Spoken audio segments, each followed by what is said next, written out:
माँ ने काटा 2 बच्चों का गला, एक के सिर को रखा सिरहाने, दूसरे को कमरे में बंद। खूंखार माँ से दहशत में है गांव, बाप का रो रो कर हुआ बुरा हाल। एक फौजी साल 2008 में देश की रक्षा करने के लिए सीमा पर चला गया। 3 साल बाद उसकी शादी हुई, 3 बच्चे हुए, जिनमें से 2 लड़के और 1 लड़की थी। उस फौजी को नहीं पता था कि कभी उसे अपने नन्हे मुन्ने मासूमों के धड़ और सिर को अलग अलग उठाना पड़ेगा। उसे नहीं पता था कि जिस पत्नी को खुश रखने के लिए वो उसकी हर इच्छा पूरी कर रहा है, वही पत्नी उसके बच्चों की हत्या कर देगी। मामला गाजीपुर से आया है। यहाँ मरधा थाना क्षेत्र के हमीरपुर गांव में एक महिला ने अपने ही 2 बच्चों के सिर को काटकर धड़ से अलग कर दिया। कारण सिर्फ इतना था कि बच्चे पढ़ने में दिक्कत करते थे। बच्चों के पिता का रो रो कर बुरा हाल है। पीड़ित पिता का नाम अजीत है, जो जम्मू कश्मीर के पुलवामा में तैनात हैं, और उस आरोपी मां का नाम नीतू है, जिसने हार्दिक और हैप्पी को खत्म कर दिया। अजीत की मां ने तो उनके एक बेटे की उम्र 9 साल थी, जबकि दूसरा सिर्फ 7 साल का था। अजीत ने बताया कि उनकी पत्नी को पढ़ने का बहुत शौक था। शादी के बाद भी नीतू पढ़ना चाहती थी, तो परिवार ने कभी रोक टोक नहीं की। सास ससुर और देवर पूरी तरह उनका सपोर्ट करते थे। इसीलिए पढ़ाई करते हुए उसने शादी के बाद 2 बार यूपी टेट और 2 बार सी टेट भी क्वालिफाई कर लिया, लेकिन बदकिस्मती से उसे नौकरी नहीं मिल पाई। अजीत ने कहा कि अपनी पत्नी को फॉर्म भरने के बारे में वही बताते थे।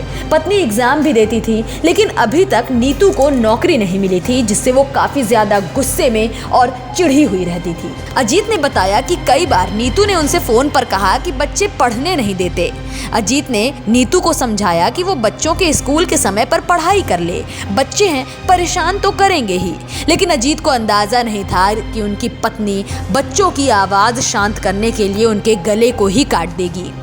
अजीत रो रो कर बेहाल हैं। उनकी एक बेटी है, जिसे वो बार बार सीने से लगाकर रोने लगते हैं। अपने नन्हे मुन्ने हार्दिक और हैप्पी की हंसती हुई तस्वीरों को देखकर वो बेसुध हो जा रहे हैं। 2 दिन पहले ही उन्होंने अपने इन मासूमों से वीडियो कॉल पर बात की थी, लेकिन अब कभी वो अपने बच्चों का चेहरा नहीं देख पाएंगे। आपकी स्क्रीन पर लाल साड़ी में जो महिला दिख रही है, यही आरोपी नीतू है। इस महिला को देखकर कोई नहीं कह सकता कि इसने अपने ही बच्चों की हत्या की है। अजीत ने बताया कि उनकी बेटी ने कहा कि 4 दिन पहले मां ने गुस्से में कहा था कि अगर नौकरी नहीं मिली तो तुम सबको मार डालूंगी। वहीं बेटी ने यह भी कहा कि मां लगातार बच्चों की पिटाई करती थी। 4 दिन पहले भी उसने बच्चों को पीटा था, तो बच्चे डर कर दादा दादी के पास चले गए थे, जिसके बाद वो कमरा बंद करके पढ़ाई करने लगी थी। किसी को अंदाजा नहीं था कि नौकरी की भूख में नीतू अपने बच्चों को खा जाएगी। अजीत ने बताया कि उनके माँ बाप नीतू का बहुत ख्याल रखते थे। माँ घर का काम करती थी ताकि नीतू को पढ़ाई करने में कोई दिक्कत ना हो। पापा हमेशा बच्चों को साथ रखते थे ताकि बच्चे नीतू को परेशान ना करें। सभी का मन था कि बहू अगर पढ़ने में अच्छी है तो नौकरी करने लगे। नीतू बीच में बीमार भी हुई थी। हमेशा पढ़ते रहने के कारण उसकी पीठ और गर्दन में तकलीफ हुई, तो इलाज भी कराया गया, लेकिन वो कभी भी परिवार का प्यार नहीं समझ पाई।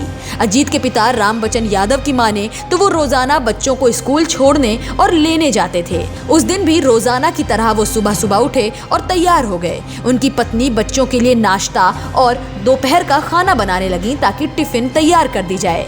रामबचन बिल्कुल तैयार थे। कुछ देर बाद नीतू अपने कमरे से बाहर आई और बिना कुछ कहे नहाने चली गई। रामबचन ने बताया कि जब बहू नहा कर निकली तो उन्होंने पूछा कि बच्चे कहाँ हैं। इस पर बहू ने वो जवाब दिया जिसे सुनकर अजीत के माँ बाप के पैरों तले जमीन खिसक गई। नीतू ने कहा कि उसने दोनों बेटों की गर्दन काट दी है, अब वो कभी स्कूल नहीं जाएंगे। बहू की बातें सुनकर सास ससुर बिल्कुल शांत हो गए।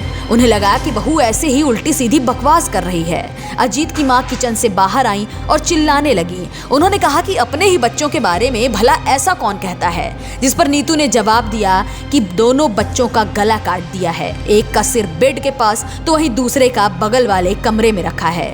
बहू की बातें सुनकर पहले तो अजीत के माँ बाप को गुस्सा आया, लेकिन तब तक गुस्से में खुद नीतू किचन की तरफ भागी और चाकू उठाकर अपनी गर्दन काटने जा रही थी। इस पर अजीत के पिता राम बच्चन ने उसका हाथ पकड़ लिया और यहाँ पर बहू ने उनके साथ छीना झपटी और मारपीट भी की, जिसके बाद अजीत के माँ बाप ने कड़ी मशक्कत से नीतू को एक कमरे में बंद कर दिया। और इसके बाद जब वो कमरे में गए तो सामने दोनों बच्चों के कटे हुए सिर पड़े थे। तुरंत ही मौके पर अजीत की माँ बेसुध हो गई और चिल्ला चिल्ला कर रोने लगी। इससे आसपास के लोग इकट्ठा हुए और मामले की सूचना पुलिस को दी गई। मौके पर पुलिस भी पहुंची। अजीत की मां का कहना है कि अक्सर बच्चों के खेलने और चिल्लाने पर जब भी नीतू पढ़ाई करने में डिस्टर्ब होती थी तो बच्चों की बुरी तरह पिटाई करती थी, लेकिन अंदाजा नहीं था कि वो अपने बच्चों की हत्या ही कर देगी। अजीत के घर में मातम पसरा है, आसपास सन्नाटा है। अक्सर कहा जाता है कि पढ़ाई इंसान को समझदार बनाती है, लेकिन कई बार ऐसा भी होता है कि पढ़ाई का भूत इंसान की सारी संवेदनाओं को खत्म कर देता है। आपने भी सुना होगा कि नशा किसी भी चीज का हो हमेशा नुकसान ही पहुंचाता है। ठीक ऐसा ही नीतू के साथ भी हुआ। उसे पढ़ाई और नौकरी का ऐसा नशा चढ़ा कि उसने खुद ही अपने आप को बर्बाद कर दिया। जिस नौकरी को पाने के लिए उसने अपने 2 बच्चों की हत्या की, शायद अब जेल में बैठकर उस नौकरी का जिक्र भी किसी से ना कर पाए। जिस तरह नीतू की तस्वीरें देखने को मिली, उससे साफ अंदाजा लग रहा है कि नीतू होश में नहीं है। उसे नहीं पता कि उसने अपने ही हाथों अपने आप को बर्बाद कर लिया है। Bureau report, news time nation. Subscribe करें आपका अपना चैनल न्यूज़ टाइम नेशन और हर खबर सबसे पहले पाने के लिए बेल आइकॉन जरूर दबाएं। और हाँ, खबरें पसंद आ जाएं तो लाइक और शेयर करना ना भूलें।